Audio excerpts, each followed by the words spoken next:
কিভাবে অর্গানাইজেশনের সঙ্গে যোগাযোগ করবো। আমার ফোন নাম্বার যেটা ওদের মানে আমার দিদির বা জামাইবাবুর আছে, সেখানে ফোন করছে কিন্তু কোনো কন্ট্যাক্ট হচ্ছে না।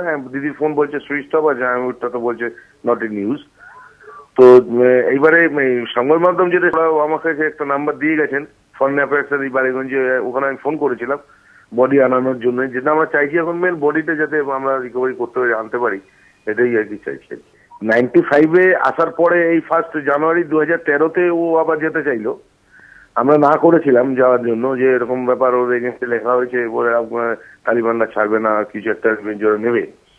তো শুনলো না। অ্যাকচুয়ালি ও তো একটু খুবই ডেসপারেট টাইপের প্রথম থেকেই, যে এখন পরিস্থিতি অনেক পাল্টে গেছে, আমেরিকান সৈন্যরা সব তালিবানদের সব তাড়িয়ে দিয়েছে, এই করেছে। এখন বর্তমান পরিস্থিতি খুব স্বাভাবিক।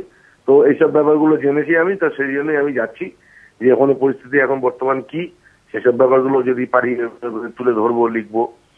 তো এই করেই গেল জানুয়ারি মাসে, যে আবার 24শে জুলাই এসছিল এখানে, আবার এসে 28শে জুলাইতে আবার চলে গেছে। গিয়ে ওখান থেকে ফেরার পরে পৌঁছেছে, যে তার খবরও দিয়েছে আমাদেরকে 1-2 তারিখে আগস্টে খবর দিয়েছে। তারপরে আমার মিসেসের সাথেও কথা হয়েছে, সবই স্বাভাবিক আছে, কোনো অসুবিধা নেই, এটাই বলে জানিয়েছিল আর কি।